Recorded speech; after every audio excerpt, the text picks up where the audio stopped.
Hello, good evening. Welcome to Business Live, Easter Monday edition. Coming up tonight, Economist Intelligence Unit projects the local currency to end the year at 7 cedis 87 pesos to the dollar.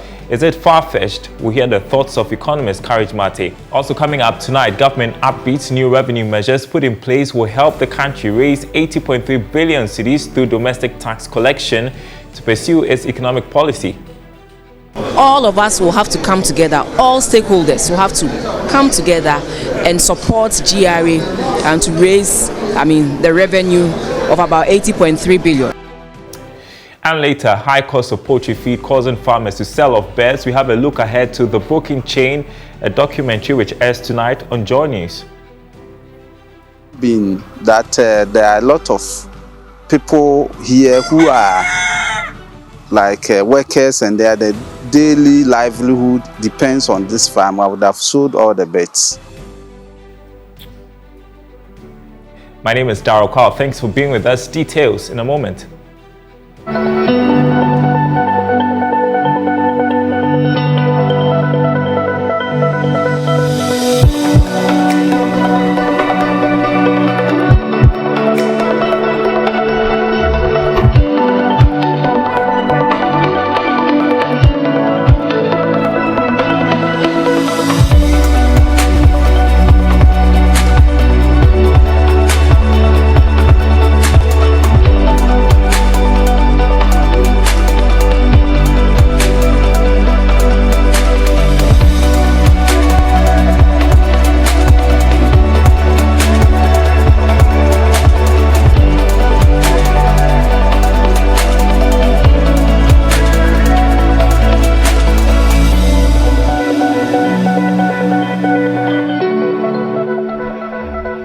Well, tonight, there appears to be an end in sight for the city's woes. That is because the Economist Intelligence Unit is projecting the city to end the year at 7 cedis 87 pesos to the dollar.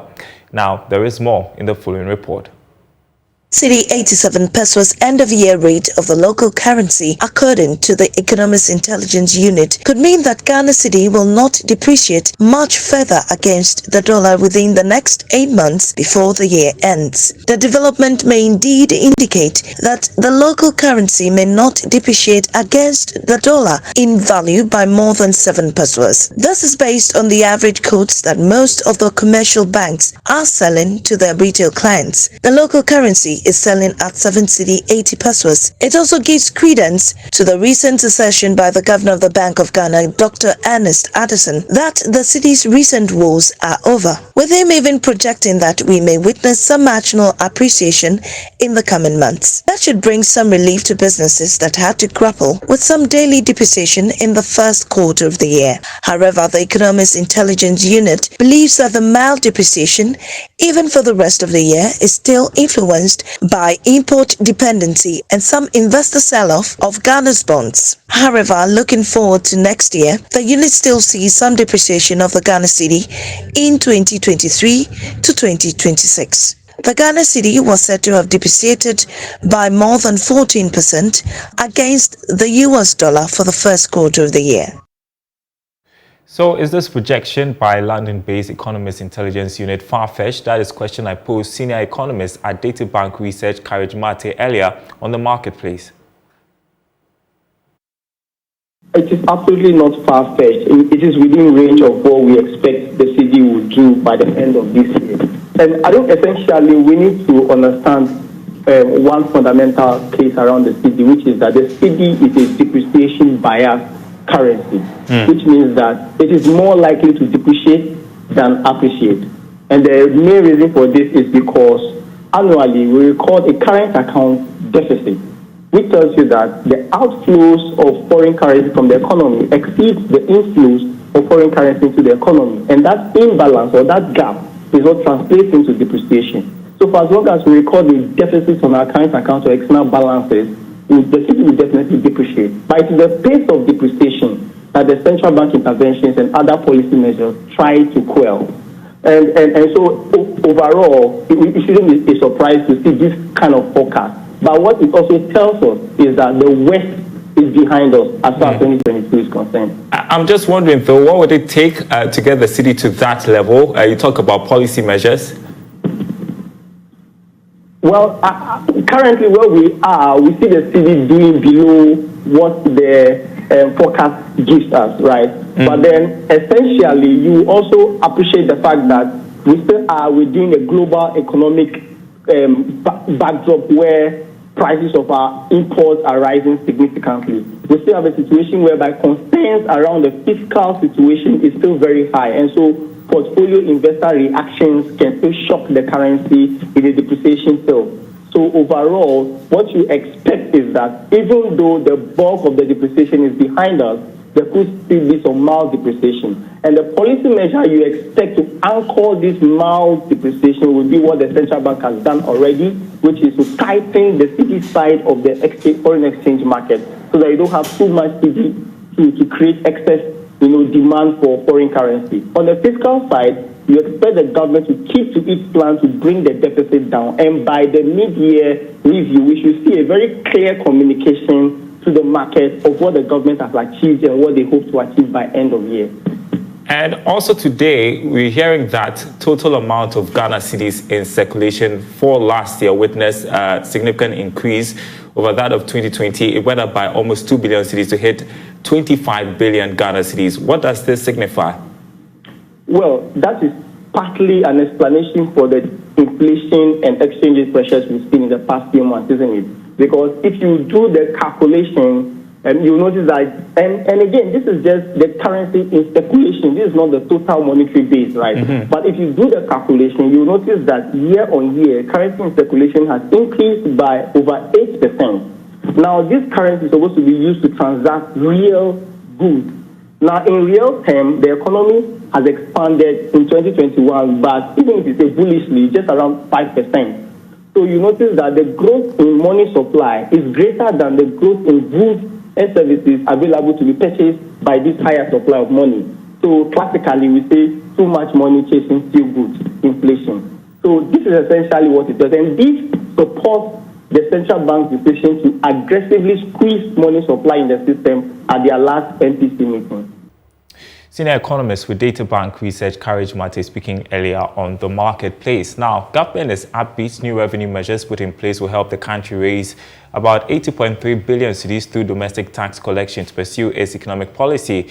As part of measures to increase revenue mobilization, government has passed the electronic transaction levy and the VAT flat rate scheme for businesses operating within a minimum threshold of 500,000 cedis, among other policies. There is more in this report. According to government, the Russia-Ukraine war and the negative impact of COVID-19 have made it difficult for countries to seek loans from the global financial market. This has compelled countries to look within for domestic revenue mobilization. Speaking to Joy Business after the launch of Tax and Good Governance campaign by the Ghana Revenue Authority, a Deputy Minister for Finance, Abuna Osei-Asare, said government is hopeful of meeting the domestic revenue mobilization target of 80.3 billion cedis. In achieving the 80.3 billion target that has been set for GRA for 2022, we cannot do it on our own. All of us will have to come together. All stakeholders will have to come together and support GRA and to raise, the revenue of about 80.3 billion. And what we are saying is that government has, through GRA, has put certain measures in place to help us achieve this target. And one is how we have supported GRA to come up with digitized platforms for payment of these taxes and filing of taxes, amongst others. And wherever you introduce digitalization into a form of payment or a system, it's one, increases efficiency and also increases revenue. On his part, the Commissioner General of the Ghana Revenue Authority, Reverend Dr. Amishadai Owusu-Amoah, said the tax law enjoins all persons to file tax returns with a GRA not later than 4 months after the end of each year of assessment. From the GRA side, this is only the launch. So we'll continue with a lot of education. There'll be a lot of TV programs. There'll be a lot of social media activities to ensure that people become aware. But in addition, from the youth in the media, we expect that we continue to propagate. Then for all of us as Ghanaians, we want to encourage that this is the time that you have to file your taxes. So for all your activities that has happened in 2021, take the opportunity ensure that you file the tax. And we also mentioned that there are also advantages for you when you file your tax. Because, for example, some of us are PAYE, when we say PAYE, those of us who are employees, and our taxes are deducted at source and then paid on our behalf. But there are things like release when we have aged parents who we are still taking care of. There are things like reliefs if we have children in school that we are taking care of. But we don't benefit for these things because we don't file the tax. Now, as the implementation date of the electronic transaction levy gets closer, the Ghana Revenue Authority has assured that it will work to erase misconceptions about the tax to help rake in the targeted revenue for government. The levy, which is scheduled to start on the 1st of May, will impose a 1.5% tax on some electronic transactions, including mobile money transfers. Speaking to Joy Business ahead of the implementation date, the Commissioner General of the Ghana Revenue Authority, Reverend Dr. Daryl Kwawu, said more education is needed to explain the importance of the levy to domestic revenue collection. It's going very well, and all of you have participated in helping us to. We have been a number of TV stations, and then that is the beginning.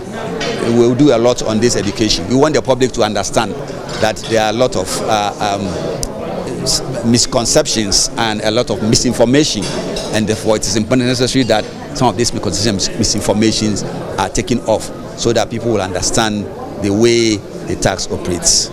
And you're watching Business Live. Still to come, high cost of poultry feed causing farmers to sell off birds.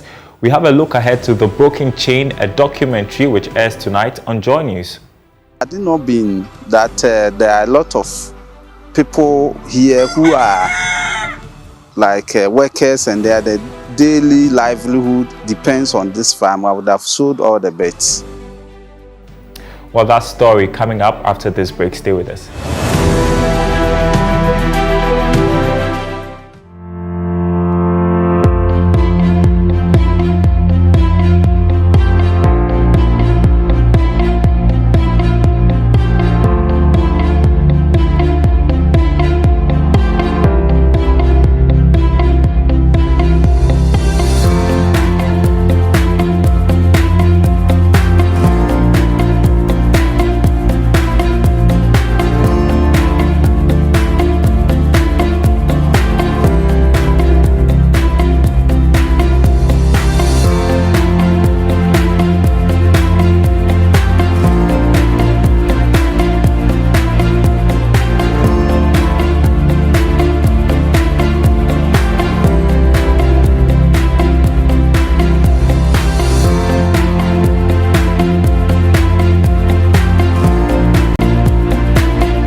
And welcome back to Business Live. The current shortage of feed supply, which has resulted in high pricing, is impacting negatively on the poultry industry.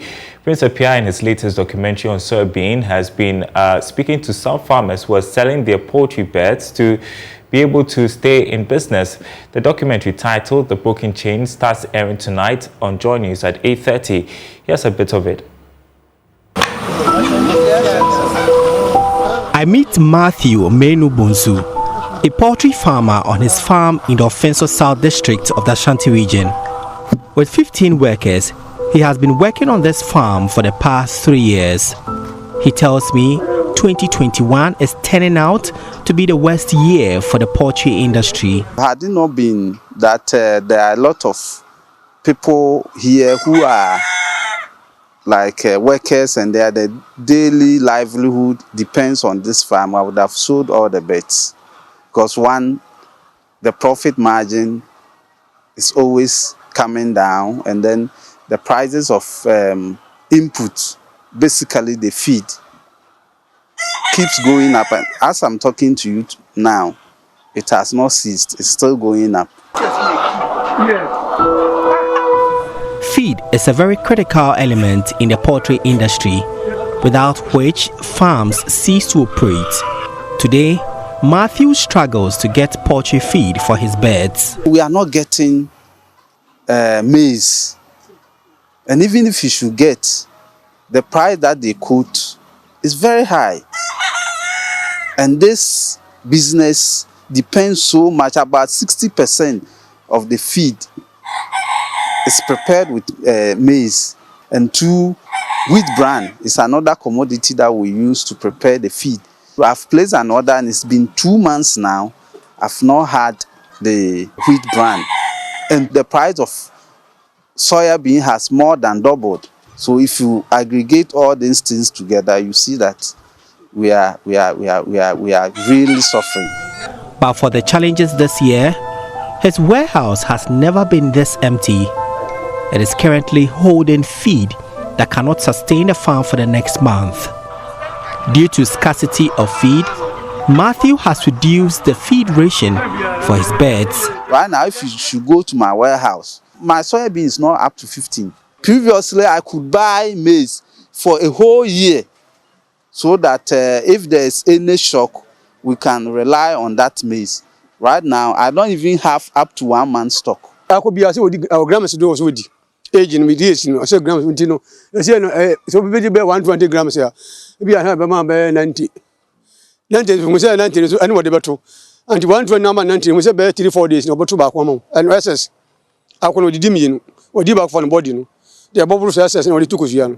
Just what 120 grams in there. No man, bear 100. We say, or tuna at the on to. As I said, a breaking us when you are the bear 3-4 days, not tobacco, no alcohol. Maize and soya bean constitute 95% of feed concentrate. Both commodities are in short supply in the country since the beginning of the year. As a result, the cost of maize has increased from 50 cedis to more than 100 cedis per 100 kg bag, while soya beans have seen more than 100% increase from last year till now. In the face of this, Matthew plans to sell more of his birds in order to stay afloat. We had a bird population of 48,000, but currently I've sold around 5,000 already, and I'm prepared to sell around 4,000 coming next week or 2 in order to sort of stay in business.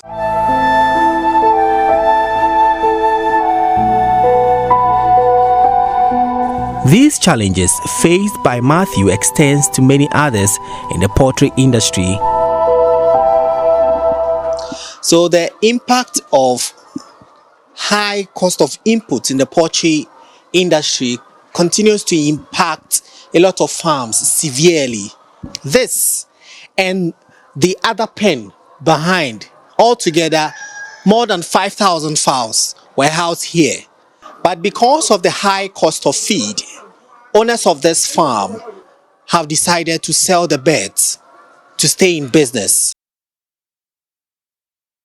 All right, so watch the full documentary tonight at 8:30 on the Joy News channel. Now, the head of sales and marketing at the Multimedia Group is attributing the success of the JoyFM Easter Soup Kitchen to strong corporate support. JoyFM used this annual event to feed more than 2,000 people in and around Kukumlimle here in Accra, with meals cooked by staff. Mr. Fuga tells Joy Business the multimedia group is now exploring how corporate firms can come on board to help some of the less privileged people with employable skills. I'll describe it as very successful. It's the first time we are coming back after the COVID. Not even before COVID. I think we took a break before COVID, and we are back. And for me, it was very successful because we achieved our objectives for the day. We set out to provide hot meals for a little over 2,000 people. We targeted 2,000, but we made provision for over 2,000, and we did just that. The downside of it is that when we got to the market, the Malata market yesterday evening to distribute the packages, we realized that we underestimated the number of people who needed help. Okay, so even though we took close to 3,000 to the place, there were more than that, and so we ran out of food quickly. Honestly, we can't do this alone. We will need the support of the corporate world to execute the project for next year. Beyond the meals, questions have been asked. What else can we do for these people?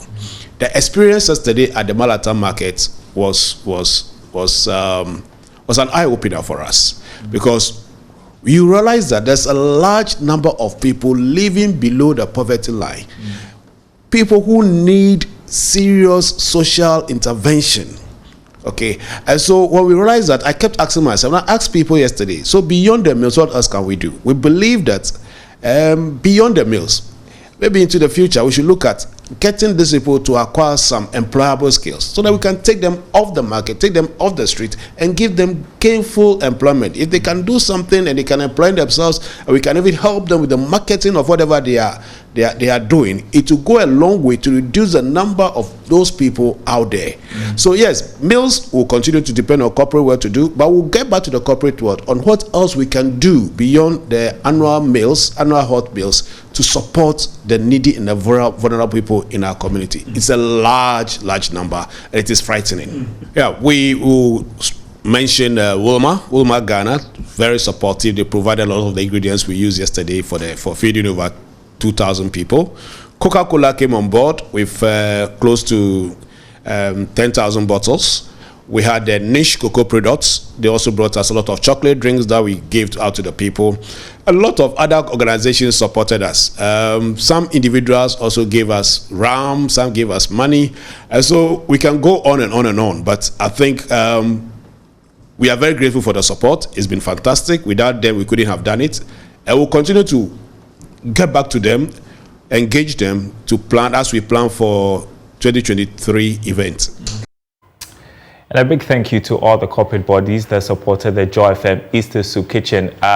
Tonight, we've got some news coming in from the Registrar General's Department. We want to show you that statement concerning filing of annual returns and renewal of businesses.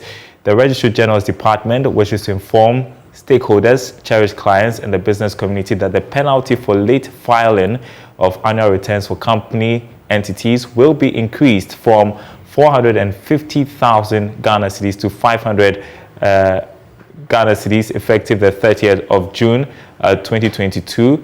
The increment would apply to all companies, entities, namely public-private companies limited by shares, public-private companies limited by guarantee, that is churches, schools, unions, association, clubs, and private and limited companies. These companies are to file their financial statement together with their annual returns at the cost of 50 cedis a year. Now note this, it says external companies are to submit their accounts to the department at a cost of $600 per year, or in default pay a penalty of $750 in addition to the fees for all defaulted years. It says partnerships and sole proprietorships are to renew their businesses at the cost of 50 cedis and 25 cedis per year respectively. Sole proprietorship owners can electronically renew their business names by dialing the short code #222 *222# select RGD and follow the prompt to make payment of renewal using the Ghana.gov payment platform. So that's information coming from the Registrar General's Department. It's signed by the Registrar General Jemima Owari. You can get more on myjoyonline.com. We'll post that for you to go through. So that is latest information on filing of annual returns and renewal of businesses coming there from the Registrar General's Department. And before we go tonight, money tips on Money Lab.